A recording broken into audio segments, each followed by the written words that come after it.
ہے مومنوں کے دل کا اجالا شان رمضان۔ بسم اللہ الرحمن الرحیم۔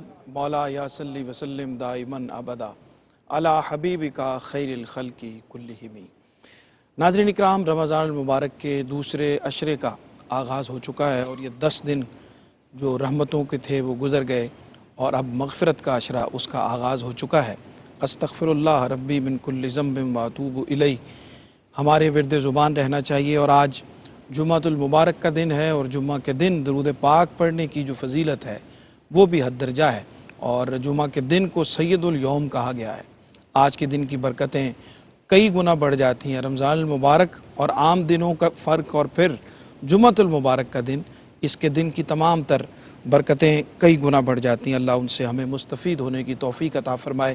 اپنے رب کے نام سے حمد کے چند اشعار سے آج کے پروگرام کا آغاز کرتے ہیں کہ گلوں میں حسن ادائیں کہاں سے آتی ہیں، گلوں میں حسن ادائیں کہاں سے آتی ہیں، یہ خوشبوئیں یہ ہوائیں کہاں سے آتی ہیں، یہ سبز رنگ کی چادر بچھائی ہے کس نے، یہ سبز رنگ کی چادر بچھائی ہے کس نے، یہ رنگ رنگ قبائیں کہاں سے آتی ہیں، فلک پہ کون ستاروں کو ٹانک دیتا ہے، یہ تیرگی میں ضیائیں کہاں سے آتی ہیں، یہ مشکلات میں کون اپنی طرف کھینچتا ہے، لبوں پہ سب کے دعائیں کہاں سے آتی ہیں، یہ کون ہم کو جگاتا ہے شب کے پچھلے پہر، یہ کون ہم کو جگاتا ہے شب کے پچھلے پہر، نفس نفس یہ صدائیں کہاں سے آتی ہیں، سکھاتا کون ہے تسبیح سب پرندوں کو،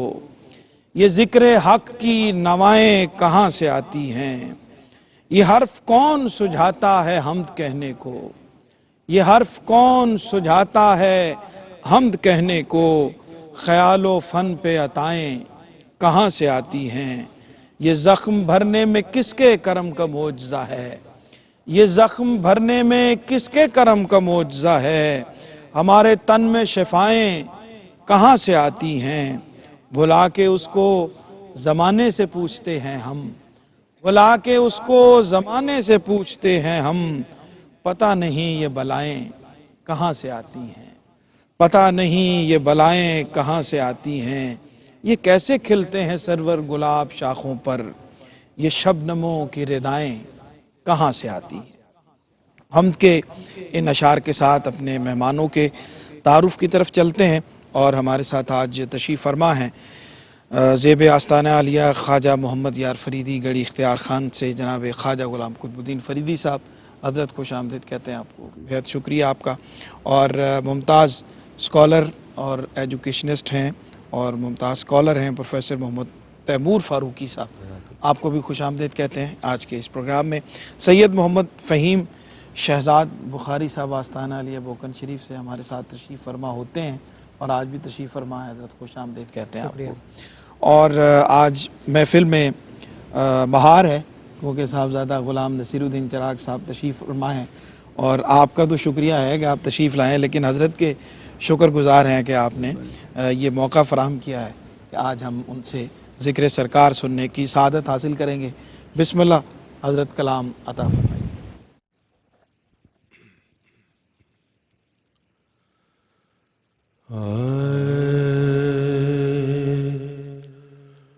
کوئی ہم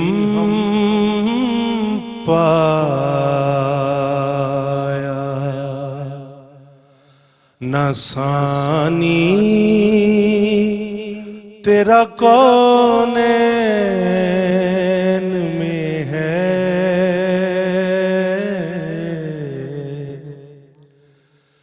کوئی ہم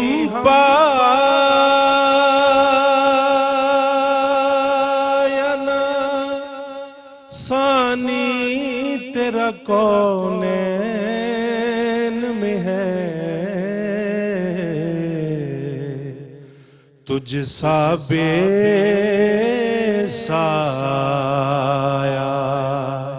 نظر آیا نہ دارین میں ہے،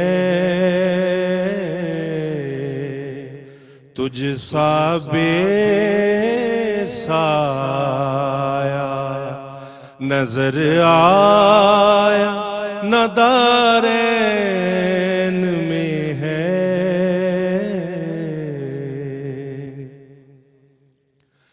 عین ملتا ہے جو رب سے تو رب بنتا ہے، عین ملتا ہے جو رب سے تو رب بنتا ہے، ایک حقیقت ہے جو پوشیدہ اسی عین میں ہے، ایک حقیقت ہے جو پوشیدہ اسی عین میں ہے، عرش کو بھی تیری پابوسی کا اعزاز ملا، عرش کو بھی تیری پابوسی کا اعزاز ملا، سلسلہ فیض کا ایسا تیرے نالین میں ہے، سلسلہ فیض کا ایسا تیرے نالین میں ہے، جس کی تابانیوں سے قطب جہاں ہے روشن، جس کی تابانیوں سے قطب جہاں ہے روشن، ہے وہی نور جو حسنین کریمین میں ہے وہی نور جو حسنین کریمین میں ہے، کوئی ہم پایا نہ ثانی تیرا کونین میں ہے۔ کیا کہہ رہے ہیں، سبحان اللہ سبحان اللہ، سلامت رہیں جناب، ماشاءاللہ کیا خوبصورت کلام اور خوبصورت ادائیگی، اور حضرت آپ کا بھی بہت شکریہ۔ سلسلہ فیض کا ایسا تیرے نالین میں ہے، حضرت خواجہ غلام قطب الدین فریدی صاحب کا کلام پیش کیا جا رہا تھا۔ ناظرین، عظیم لوگوں کے اخلاق ہمارا موضوع ہے، اور آج بہت اہم ٹاپک پہ ہم بات کریں گے۔ ہم بہت چھوٹی چھوٹی سی باتوں پہ اختلاف اور حسن اختلاف کی جو صلاحیت ہے اس سے عاری ہوتے جا رہے ہیں، اور بات کے اختلاف کو ذات کا اختلاف بنا لیتے ہیں، اور اس سے مسائل بڑھتے چلے جاتے ہیں۔ لیکن جب ہم عظیم لوگوں کے اخلاق کی بات کرتے ہیں، اور خاص طور پہ فقہائے کرام کی زندگی کو دیکھتے ہیں، اور ان کے ہاں علمی اعتبار سے بہت سارے مسائل میں اختلاف بھی موجود ہے، لیکن اس کے باوجود اس اختلاف کے ہوتے ہوئے ان کا ذاتی تعلق اور ذاتی حوالے سے آپس میں کس طرح کا تعلق تھا، یہ آج کا ہمارا ٹاپک ہے، اور بہت اہم موضوع ہے جس میں بہت کچھ سیکھنے کو ہوگا انشاءاللہ۔ تو گفتگو کا آغاز کرتے ہیں جناب خواجہ غلام قطب الدین فریدی صاحب کی خدمت میں حاضر ہوتے ہیں۔ اسلاف کی ہم بات کر رہے ہیں، ان کا ذکر کر رہے ہیں، اور خاص طور پہ ہم اپنے جو فقہائے کرام ہیں اور ان کی شخصیت کے حوالے سے بات کر رہے ہیں۔ حضرت امام ابو حنیفہ رحمۃ اللہ علیہ، آپ کی زندگی میں ہم دیکھتے ہیں کہ اپنے ہم عصر جو علماء ہیں جن کے ساتھ علمی اختلاف اپنی جگہ پہ موجود تھا، لیکن اس کے ساتھ اس کے باوجود علم کے اتنے مرتبے پر ہوتے ہوئے جو ان کے ساتھ خوش اسلوبی کا برتاؤ اور رویہ تھا، اس کے حوالے سے رہنمائی فرمائی۔ جی بسم اللہ الرحمن الرحیم۔ شکریہ ڈاکٹر صاحب، بڑا اہم موضوع ہے۔ حضرت امام اعظم رحمۃ اللہ علیہ بہت بڑی خصوصیات کے حامل شخصیت تھے، اور ان کا علمی مقام اس کو بہت زیادہ سب لوگوں نے تسلیم کیا۔ ٹھیک۔ آپ امام الائمہ بھی تھے اور سراج الامت بھی تھے، یہ آپ کے خطابات تھے۔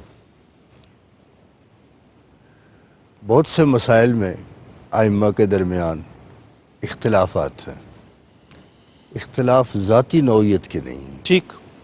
وہ ایک تحقیق کی بات ہے کہ ایک امام تحقیق کرتا ہے، ایک نتیجے پہ پہنچتا ہے، دوسرا امام تحقیق کرتا ہے، کسی اور نتیجے پہ پہنچتا ہے، تو ان کے جو ریسرچ ہے اس کے نتیجے میں صورتحال مختلف ہو جاتی ہے، لیکن ان حضرات کے ذاتی اختلافات نہیں ہوتے، ادب احترام میں کوئی فرق نہیں ہوتا۔ ٹھیک۔ اب آپ دیکھیں بہت سے مسائل پہ حضرت امام شافعی رحمۃ اللہ علیہ کا اور ان کا تحقیق کچھ اور ہے، حضرت امام اعظم کی کچھ اور ہے، خاص طور پہ رفع یدین پہ، لیکن حضرت امام شافعی رحمۃ اللہ علیہ جب ان کے مزار پہ جاتے ہیں تو پھر وہ رفع یدین نہیں کرتے ٹھیک۔ ان کے احترام میں، کیونکہ وہ استاد کے استاد تھے۔ آپ حضرت امام شافعی رحمۃ اللہ علیہ آپ کے شاگردوں کے شاگرد تھے، ٹھیک۔ تو یہ ایک بڑی اچھی بات ہے کہ اختلاف کو ایک حد تک رکھا جائے ٹھیک۔ اور ان کے احترام میں کوئی کمی نہ لائی جائے۔ بالکل۔ یہاں تک کہ میں آپ کی خدمت میں عرض کروں کہ یہاں لاہور کا واقعہ ہے، دو مکتب فکر جن میں اختلاف ہے اور رفع یدین کا اختلاف ہے، وہ آپ ٹھیک۔ سمجھ گئے ہوں گے کہ وہ کون سا مکتب فکر ہے اور وہ صحیح۔ کون سا مکتب فکر ہے۔ تو جو رفع یدین نہیں کرتے تھے وہ ملنے کے لیے ان کو جا رہے تھے جو رفع یدین کرتے تھے۔ ٹھیک۔ ان کو بھی پتا تھا کہ ہمارے پاس وہ تشریف لا رہے ہیں، تو انہوں نے اپنے مقتدیوں سے کہا کہ آج وہ صاحب تشریف لا رہے ہیں، لہٰذا آج کسی نے رفع یدین نہیں کرنا۔ اللہ اکبر۔ اور وہ آنے والے جو تھے انہوں نے بھی اپنے ساتھیوں سے کہا کہ آج اگر وہ رفع یدین کریں گے تو آپ بھی رفع یدین کر لیں۔ ٹھیک۔ اصل میں یہ چیزیں جو ہیں میں سمجھتا ہوں یہ اس طرح کی ہیں کہ ایک حضور کی سنتیں ہیں، صحیح صحیح۔ کسی وقت حضور نے رفع یدین فرمائی ہے، کسی وقت نہیں فرمائی، تو ایک ایک سنت کو کسی نہ کسی نے کسی شکل میں ضرور اللہ تعالیٰ نے محفوظ رکھا ہوا ہے۔ بالکل ٹھیک۔ یہ سرکار دو عالم صلی اللہ علیہ صلی اللہ علیہ وسلم کی ایک یہ خاص اعزاز ہے۔ بالکل ٹھیک ہے۔ ناظرین اکرام، چھوٹا سا وقفہ ہے، بریک کا وقت ہے، ہمارے ساتھ رہیے اور لوٹتے ہیں ایک چھوٹے سے وقفے کے بعد، اور بہت دلچسپ سوالات انشاءاللہ منتظر ہیں آپ کے۔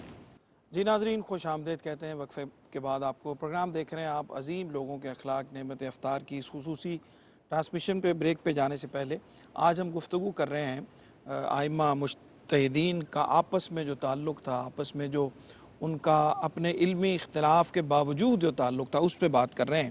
اور ابھی ہم نے حضرت امام ابو حنیفہ رحمۃ اللہ علیہ کے حوالے سے ذکر کیا۔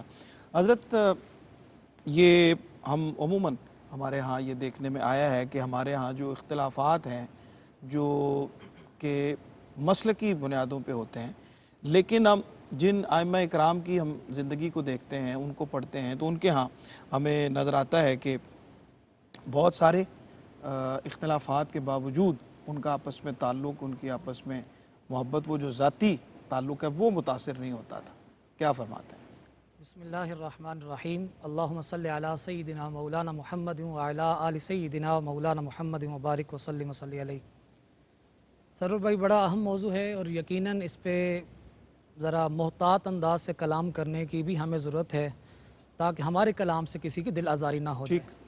مقصود اس موضوع کو رکھنے کا یہ ہے کہ ہم سب سے پہلے اپنے باطن میں جان کے اپنی اصلاح کی کوشش کریں، اور پھر اپنے دیگر جو علماء ہیں، جو بزرگ ہمارے ہیں، انہیں بھی پیغام دیں کہ ہمارے اسلاف کا کیا طریقہ کار ہے جن کی ہم پیروی کرتے ہیں۔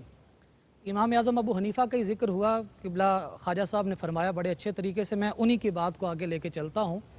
امام اعظم ابو حنیفہ کا مقام، مرتبہ آپ نے بیان فرما دیا کتنا بلند ہے۔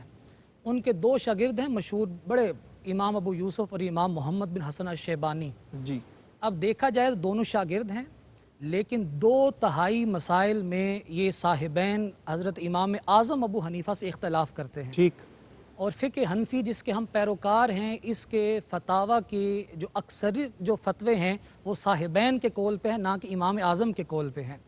اب اختلاف کی یہ نوعیت ہے کہ مسائل میں ایک سمجھے کہ مشرق و مغرب کی کیفیت ہے، لیکن اختلاف کے باوجود حضرت امام اعظم ابو حنیفہ نے کبھی اپنے شاگردوں کو اختلاف کرنے کے وجہ سے انہیں کوئی گستاخ یا بے ادب قرار نہیں دیا، ٹھیک، اور جو شاگرد ہیں وہ اپنے شیخ سے اختلاف کرتے ہیں، لیکن کبھی بھی اختلاف کے باوجود ان کی عزت اور تکریم میں کمی نہیں آنے دی ہے۔ بالکل صحیح، اسی طرح حضرت امام شافعی حضرت امام مالک کے شاگرد ہیں، اور اختلاف اس قدر ہے کہ یہاں تو چلیں فقہ ایک ہی ہے نا، امام ابو یوسف اور امام محمد فقہ حنفی کے پیروکار ہیں، مسائل تقریباً وہ فرق ہے، لیکن یہاں اختلاف اس قدر شدت اختیار کر جاتا ہے کہ امام مالک کے فقہ سے ہی جدا اپنی فقہ اب وہ اس کا ارتقا کر دیتے ہیں۔ ٹھیک، لیکن ادب یہ ہے کہ آپ ارشاد فرماتے ہیں کہ میں جب اپنے استاد اپنے شیخ امام مالک کی بارگاہ میں حاضر ہوتا ہوں تو میں بڑی احتیاط کے ساتھ پرانی کتاب کا ورق جو ہے نا وہ پلٹتا ہوں، کہیں وہ بے ادبی نہ ہو جائے، اللہ، یہ مقام و مرتبہ ہے۔ اسی طرح حدیث میں یہ ہو گیا جی فقہ کے اعتبار سے ہمیں جو ہمارے اسلاف درس دیتے ہیں، حدیث میں جنہیں امیر المؤمنین فی الحدیث کہا جاتا ہے حضرت امام محمد بن اسماعیل المعروف امام بخاری، جی، وہ استاد ہیں، اور امام مسلم بن حجاج نیشہ پوری یہ شاگرد ہیں۔ ٹھیک، اختلاف یہ ہے کہ ایک بہت حدیث کی مشہور قسم ہے، اسے حدیث معنعن کہا جاتا ہے، یعنی کہ وہ حدیث جسے ان سے روایت کیا جاتا ہے۔ اب اس میں اصول یہ ہے امام بخاری کا اس روایت کو لینے کا کہ جس سے روایت لی جا رہی ہے اس سے اس کا ہم زمانہ ہونا بھی ضروری ہے اور ملاقات کا ثابت ہونا بھی ضروری ہے، ٹھیک، جبکہ امام مسلم بن حجاج کا یہ اصول ہے کہ صرف ہم زمانہ ہونا کافی ہے، ہم عصر ہونا کافی ہے، اس کی ملاقات ثابت نہیں ہے، یعنی کہ یہ بھی سمجھے زمین آسمان کا فرق ہے، بہت بنیادی فرق آ گیا نا جی حدیث کو لینے میں۔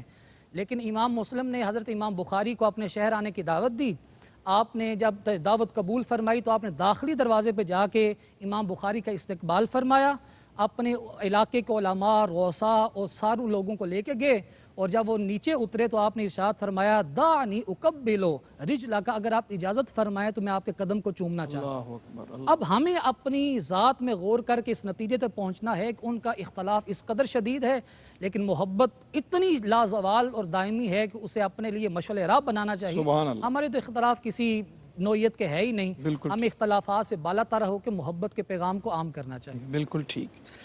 پروفیسر تیمور فاروقی صاحب، ابھی ہم گفتگو کر رہے ہیں ذاتی نوعیت کے اختلاف کی اور پھر اس کے بعد ذاتی طور پہ ادب و احترام کی، لیکن ہم تاریخ کا مطالعہ کریں تو ہمیں یہ بھی نظر آتا ہے کہ جو شافعی مسلک کے ائمہ ہیں انہوں نے حنفی ائمہ کے حق میں، ان کی تعریف میں، توصیف میں کتب لکھی ہیں، اور اسی طرح جو حنبلی فقہ کے علماء ہیں یا پیروکار ہیں انہوں نے مالکی فقہ کے جو علماء ہیں ان کے حق میں کتب بھی لکھی ہیں، یعنی یہ اختلاف ہونے کے باوجود ان کی علمی عظمت کا اعتراف ان کے ہاں کتابی صورت میں بھی دکھائی دیتا ہے۔ کیا فرماتے ہیں؟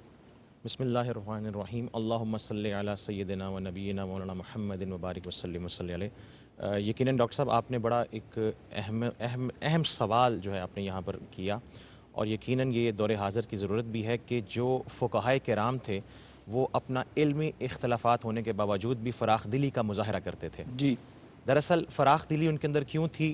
اس کی وجہ صرف اور صرف یہ تھی کہ وہ اپنے نظریات کو لوگوں پر نافذ نہیں کرتے تھے، لوگوں کو سختی نہیں کرتے تھے۔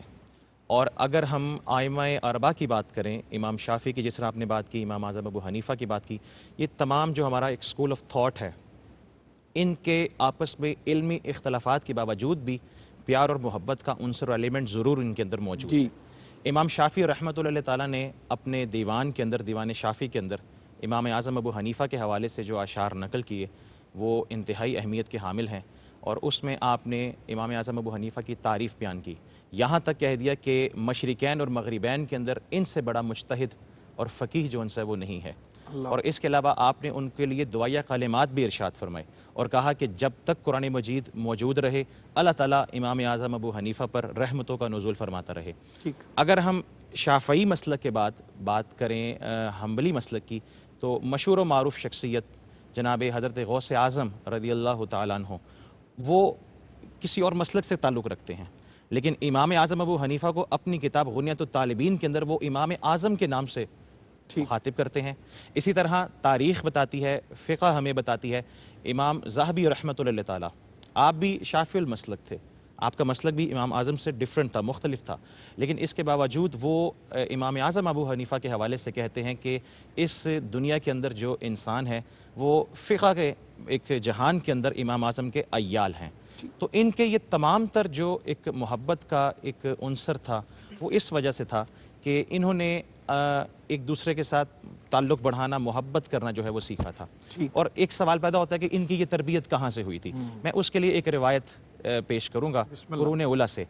حضرت عبداللہ ابن عباس رضی اللہ تعالیٰ عنہما کے پاس کچھ لوگ آئے اور انہوں نے آ کر 3 سوال ان سے پوچھے۔ پہلا سوال یہ تھا، بات چونکہ اختلافات کی ہو رہی ہے کہ آج تک ہمارے جو ذاتی اختلافات ہیں ان کو ہم بہت عروج تک لے جاتے ہیں، اب یہاں پر اختلاف کا انداز دیکھیے گا۔ انہوں نے حضرت عبداللہ ابن عباس سے سوالات پوچھے، وہ 3 سوال تھے کہ سب سے افضل مہینہ کون سا ہے، سب سے افضل دن کون سا ہے، اور سب سے افضل عمل کون سا ہے۔ عبداللہ ابن عباس رضی اللہ تعالیٰ عنہما نے پہلے سوال کا جواب دیا، کہا کہ سب سے افضل مہینہ رمضان کا، افضل دن جمعہ کا، اور افضل عمل نماز کا عمل ہے۔ کچھ دن بعد وہی احباب حضرت علی کرم اللہ وجہہ الکریم کی خدمت میں حاضر ہوتے ہیں اور ان سے اس میٹنگ کی، اس بات کی ڈسکشن کرتے ہیں اور کہتے ہیں کہ جی عبداللہ ابن عباس نے یہ جواب دیا۔ تو حضرت علی نے فرمایا کہ مشرق سے مغرب تک جتنے بھی حکماء، ادباء، فقہاء، علماء ہیں وہ اس بات کی مخالفت نہیں کر سکتے، لیکن اگر تم مجھ سے اس بات کے بارے میں پوچھو تو میں اس کو مختلف طریقے سے بیان کروں گا۔ حضرت علی نے وہاں پر فرمایا کہ سب سے افضل مہینہ وہ ہے کہ جس مہینے میں انسان کو توبہ میسر آ جائے، اور سب سے افضل دن وہ ہے کہ جس دن میں انسان اللہ کے حضور ایمان کی حالت میں پیش ہو جائے، اور سب سے افضل عمل وہ ہے جو اللہ کی بارگاہ میں قبول ہو جائے۔ اب یہاں پر حضرت علی کرم اللہ وجہہ الکریم نے اختلاف نہیں کیا اور کسی کو تان و تشنیع نہیں کیا، برا بھلا نہیں کہا۔ یہ ایک اور پہلو بیان کیا ہے اسی جواب۔ بالکل ایسے ہی ہے، اور اس میں بالکل آپ نے یہ بتایا کہ اختلاف کا مطلب کسی کو برا بھلا کہنا نہیں ہوتا۔ تو اس حوالے سے ہمارے یہ جو فقہا ہیں، اسکول آف تھاٹ ہے، ان کی تربیت قرون اولیٰ کے اصحاب کے ذریعے یہ ہوئی تھی۔ بالکل ٹھیک ہے خواجہ صاحب، یہ ہم بحیثیت مجموعی بھی ہم ذکر کر رہے ہیں ان ہستیوں کے اخلاق کا، ان کی شخصیت کا، لیکن ان کی علمی مقام و مرتبہ کے باوجود ان کا جو ذاتی ان کی جو شخصیت ہے، ذاتی کردار ہے، وہ بھی بہت اعلیٰ پائق اور اعلیٰ نوعیت کا ہے۔ جیسے حضرت امام ابو حنیفہ رحمۃ اللہ علیہ کے حوالے سے بے شمار واقعات ملتے ہیں کہ بچوں نے گزرتے ہوئے کہا کہ یہ بہت بڑے امام ہیں، اور آپ نے یہ دعا کی اللہ سے کہ جیسا لوگ میرے بارے میں گمان کرتے ہیں اللہ مجھے ویسا بنا دے۔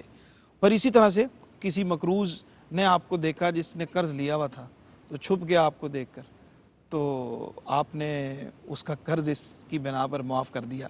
یہ جو پہلو ہے ذات کا، شخصیت کا، یہ بہت اہم ہے کہ علمی مقام و مرتبہ آپ کے تکبر میں، نخوت میں اضافہ نہیں کرتا بلکہ تواضع میں اضافہ کرتا ہے۔ اس پہ بات کرتے ہیں لیکن ایک چھوٹے سے وقفے کے بعد۔ ناظرین ہمارے ساتھ رہیے گا، واپس آتے ہیں ایک مختصر سے وقفے کے بعد۔ جی ناظرین، خوش آمدید کہتے ہیں وقفے کے بعد آپ کو۔ پروگرام دیکھ رہے ہیں آپ عظیم لوگوں کے اخلاق، اور آج ہم ائمہ اربعہ خاص طور پہ ان کے حوالے سے گفتگو کر رہے ہیں، ان کے اخلاق اور ان کے کردار کے حوالے سے۔ بریک پہ جانے سے پہلے حضرت میں نے سوال آپ کی خدمت میں عرض کر دیا تھا کہ ذاتی حیثیت میں علم کے اتنے بلند مقام و مرتبے پر ہونے کے باوجود وہ ذاتی حیثیت میں لوگوں کے ساتھ جو برتاؤ ہے وہ بہت اعلیٰ پائے کا تھا۔ کیا فرماتے ہیں ڈاکٹر صاحب؟ جس طرح پروفیسر صاحب نے بھی بیان فرمایا حضور مولا کائنات کے حوالے سے، جی، اور آپ نے بھی اس پہ کمنٹس دیے کہ یہ ایک اور پہلو تھا، جی، میں اس میں تھوڑا سا اضافہ کرنا چاہوں گا کہ حضور مولا کائنات کا یہ روحانی پہلو تھا، ٹھیک ٹھیک، کیونکہ وہ روحانیت کے بادشاہ تھے، تمام سلاسل سے ان سے نسبت ہے۔ تو جب روحانیت سے انسان کا تعلق ہو جاتا ہے تو پھر اس طرح کی چیز درمیان میں حائل نہیں ہوتی۔ صحیح، ایک بات تو یہ۔ صحیح۔ دوسری بات یہ ہے کہ حضرت امام اعظم رحمۃ اللہ تعالیٰ علیہ کا جو علمی مقام تھا اس کی ایک آدمی مثال آپ کی خدمت میں پیش کر دیتا ہوں کہ چونکہ ان کو وہ روحانیت میں بھی تھے اور علمی طور پہ بھی تھے۔ ایک مرد نے قسم اٹھا لی، بیوی سے کہا میں اس وقت تک تم سے نہیں بولوں گا جب تک تم مجھ سے خود نہیں بات کرو گے۔ ٹھیک، تو پھر اس عورت نے بھی یہی قسم اٹھا لی کہ میں قسم اٹھاتی ہوں کہ میں اس وقت تک بات نہیں کروں گا جب تک تم مجھ سے بات نہیں کرو گے۔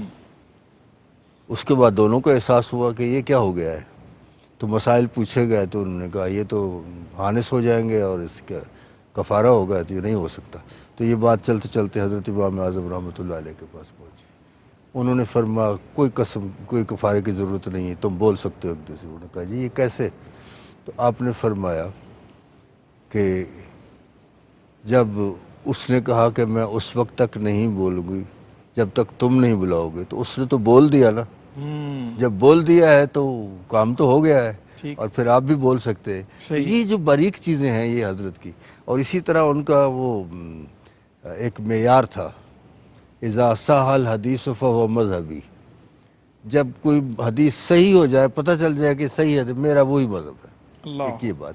اور اس کے علاوہ انہوں نے جو حضور کی شان میں بیان کیا قصیدہ الصبح بدا من طلعتہ واللیل دجا من وفرتہ، اس میں جو ایک شعر ہے ساعت الشجر نطق الحجر شق القمر باشارتہ، درخت چل کر آئے اور پتھر بول اٹھے اور سورج کو انہوں نے اشارے کے ساتھ شق کر دیا۔ تو سارے پہلو ہیں حضرت امام اعظم رحمۃ اللہ علیہ۔ کیا کہنے، سبحان اللہ۔ مولانا روم حضرت بہت بڑی شخصیت ہیں، اور ان کے حوالے سے بھی ایک واقعہ ملتا ہے کہ خلیفہ وقت نے نذرانہ آپ کی خدمت میں بھیجا اور آپ نے اس کو تبدیل کر لیا معاوضے میں اپنی خدمات جو تھی وہ علمی پیش کر کے۔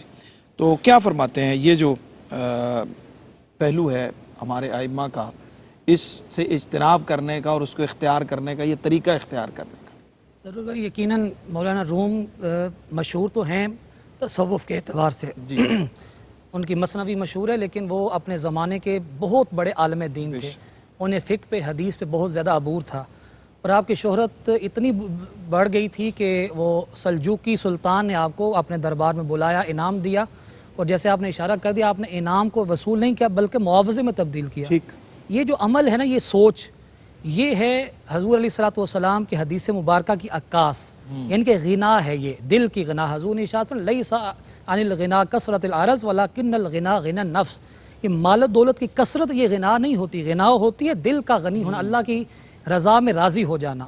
اور مولانا روم نے اپنی پوری زندگی پھر اپنے والد گرامی سے انہوں نے اپنی تعلیم کا آغاز کیا، پھر ظاہری علوم کو آپ طے کرتے چلے گئے، پھر وہ وقت آیا کہ شاہ شمس تبریز کے ذریعے آپ نے باطنی علوم کو اتنا کمال مہارت حاصل کر لی کہ پھر آپ نے گفتگو کے اختلاف کے آداب سارے بتا دیے۔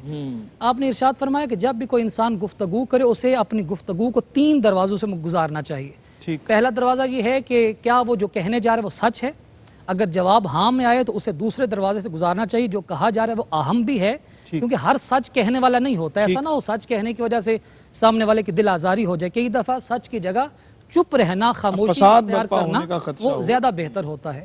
اگر جواب ہاں میں آئے کہ کہنا ضروری ہے، پھر اپنے جو الفاظ ہیں انہیں نرم کیجئے، لہجہ مہربان کیجئے، پھر گفتگو کیجئے۔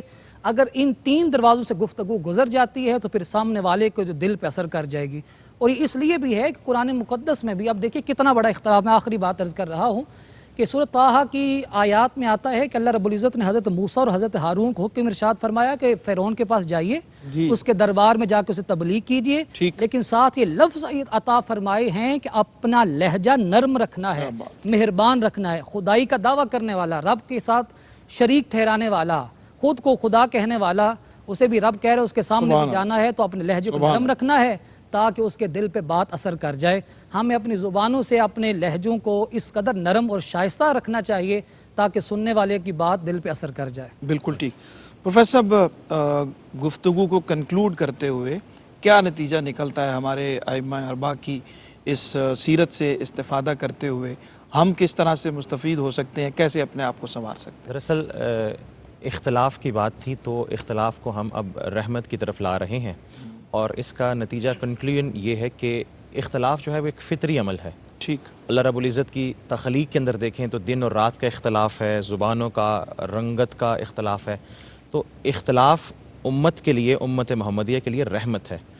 اختلاف رحمت کی بجائے زحمت تب بنتا ہے جب ہم علم کو اپنے ذاتیات تک لے آتے ہیں اور اس میں حسد، کینہ اور بغض جو ان سے جب دلوں میں آتا ہے تب انسان دوسرے پر کفر کے فتوے بھی لگاتا ہے، دوسرے کو اس کو تشنیع بھی کرتا ہے، اس کو برا بھلا بھی کہتا ہے. لیکن جب انسان جس طرح کہ قبلہ نے بات کی تھی کہ بڑی خوبصورت بات کہ جب روحانیت انسان کی ٹھیک ہو، انسان کے دل کا قبلہ ٹھیک ہو تو وہ کسی دوسرے کو برا بھلا نہیں کہتا. ٹھیک. اس کے دل کا جو ایک تعلق ہوتا ہے وہ اس میں اللہ کا ذکر ہوتا ہے، وہ دوسروں کے دلوں کے نازک آبگونوں کو بھی وہ توڑتا نہیں ہے. سبحان تو اختلاف رہے گا، رہتی دنیا تک رہے گا، لیکن ہمارے آئمہ، ہمارے اصحاب اور سب سے بڑھ کر رسول اللہ علیہ السلام کی سیرت کہ نبی علیہ السلام کی مدنی دور کو دیکھیں، مکی دور کو دیکھیں، کتنی ایک اپوزیشن ہے اس علاقے کے اندر، اس قبیلے کے اندر نبی علیہ السلام کی. لیکن مجھے بتائیں کوئی ایک ایگزامپل کہ نبی علیہ السلام نے اپنی زبان سے کسی کو بھی کریٹیسائز کیا ہو. بالکل ٹھیک. تو اس حوالے سے اسوہ رسول یہ ہے کہ ہم رسول اللہ صلی اللہ علیہ وسلم کے طریقے پر چلتے ہوئے اختلافات کو بھلائیں اور محبت کے ساتھ یہ سلسلہ آگے لے کر چلیں. بہت شکریہ جناب خواجہ غلام قطب الدین فریدی صاحب آپ کی تشریف آوری کا. جناب پروفیسر محمد تیمور فاروقی صاحب آپ کا بہت شکریہ. جناب سید محمد فہیم شہزاد بخاری صاحب آپ کا بہت شکریہ. اور میرے دل کے بہت قریب صاحبزادہ غلام نصیر الدین چراغ صاحب آپ کا بہت شکریہ. ایکسٹرا کا وقت جو ہے وہ بھی میں آپ کی نظر کرتا ہوں اور انشاءاللہ کل آپ سے ناظرین ملاقات ہوگی ایک نئے موضوع کے ساتھ. عظیم لوگوں کے اخلاق اور شان رمضان کی یہ ٹرانسمیشن ہمارے کراچی اسٹوڈیو سے اسی طرح سے جاری و ساری رہے گی. ARYQ TV کے ساتھ جڑے رہیے اور کلام شامل کرتے ہیں. جناب صاحبزادہ صاحب عطا فرماتے ہیں.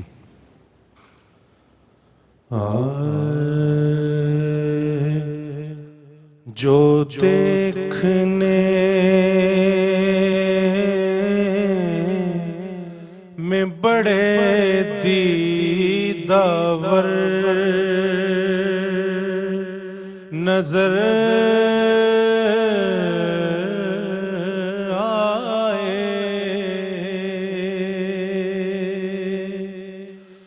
جو دیکھنے میں بڑے دیداور نظر آئے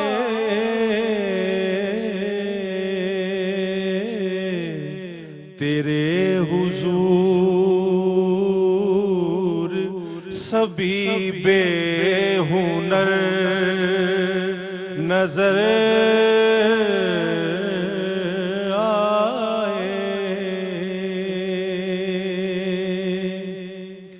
تجلیوں میں نہائی ہوئی سحر کی طرح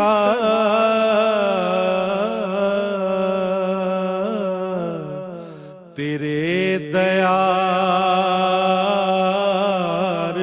کے دیواروں در نظر